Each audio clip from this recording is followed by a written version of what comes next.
Radio صدائے حریت جموں کشمیر سے سنیے تازہ خبریں۔ مقبوضہ کشمیر میں بھارتی فوجیوں نے اپنی ریاستی دہشت گردی کی تازہ کارروائی کے دوران آج ضلع پلوامہ میں 2 اور کشمیری نوجوانوں کو شہید کر دیا ہے۔ اقوام متحدہ کی سلامتی کونسل میں ایک مرتبہ پھر مقبوضہ کشمیر کی کشیدہ صورتحال پر غور و خوض کیے جانے پر آزادی پسند حلقوں نے اطمینان کا اظہار کرتے ہوئے امید ظاہر کی ہے کہ اس سے معاملے کی حساسیت کو دنیا بھر میں اجاگر کرنے میں مدد ملے گی، جبکہ اقوام متحدہ کے پلیٹ فارم پر زیر بحث آنے سے بھارت کے اس دعوے کی بھی نفی ہوتی ہے جس میں کشمیر کو بھارت کا اندرونی معاملہ قرار دیا گیا ہے۔ مقبوضہ کشمیر کی خصوصی حیثیت ختم کرنے کے غیر قانونی اور یک طرفہ بھارتی اقدام کے خلاف احتجاج کو روکنے کے لیے اس نے مقبوضہ کشمیر کا مسلسل فوجی محاصرہ کر رکھا ہے۔ انہوں نے اقوام متحدہ سے مطالبہ کیا کہ بھارتی فوجیوں کے ہاتھوں انسانی حقوق کی پامالیوں کی آزادانہ تحقیقات کرائے۔ مقبوضہ کشمیر میں قابض انتظامیہ نے 26 جنوری کو نام نہاد بھارتی یوم جمہوریہ کی تقریبات سے قبل پابندیوں کو مزید سخت کر دیا ہے، جبکہ دنیا بھر میں بسنے والی سکھ تنظیموں نے بھارت کے یوم جمہوریہ کو یوم سیاہ کے طور پر منانے کا اعلان کیا ہے۔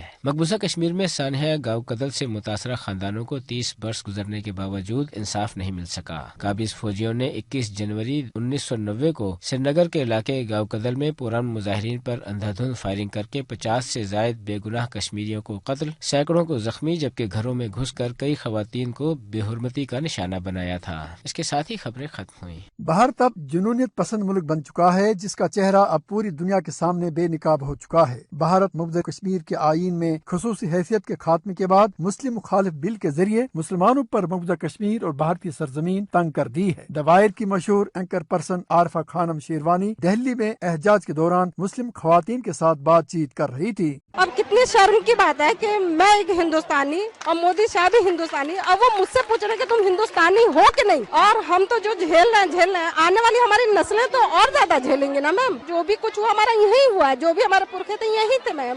آج تو جو میں جھیل رہی ہوں، میرے آنے والی نسلیں کیا کیا جھیلیں گی۔ ہم کتنے پریشان ہیں، ہم یہاں کیا خوشی میں آئے میم۔ اب ہمیں یہ پروف کرنے کے لیے کہہ رہے ہیں کہ ہم سٹیزن ہے یا نہیں، ٹھیک ہے ہم پروف کریں گے، لیکن پہلے یہ لوگ استعفیٰ دے دیں، گرہ منتری اور پردھان منتری، کیونکہ اگر ہم سٹیزن نہیں ہیں تو پھر ہمارا ووٹ ان کے لیے صحیح نہیں ہے۔ وہ پہلے پروف کریں کہ ہمارے ووٹ پہ وہ کیسے پردھان منتری اور گرہ منتری بن گئے۔ یہ سرزمین جو ہے اللہ کی ہے، مودی جی کی نہیں ہے۔ وہ کیوں ہمیں نکالنا چاہ رہے ہیں، اور ہمیں آزادی چاہیے۔ یہ دیش کو توڑنے کا کام کر رہے ہیں اور ہم جوڑنے کا کام کر رہے ہیں، اس لیے ہم یہاں پر اکٹھا ہوئے۔ اگر یہ کاغذ دکھانا تھا تو مودی جی نے پہلے جب الیکشن کرے تھے تو انہوں نے ووٹ لینے سے پہلے یہ کیوں نہیں کہا تھا کہ وہ آدمی ہمیں ووٹ دے گا کہ جو ہندوستانی ہوگا، تو ہم سوچ سمجھ کے ان کو ووٹ دیتے نا۔ بھارتی عوام نے عزم ظاہر کیا ہے کہ وہ متنازع شہریت ترمیمی بل کی منسوخی تک احتجاج جاری رکھیں گے۔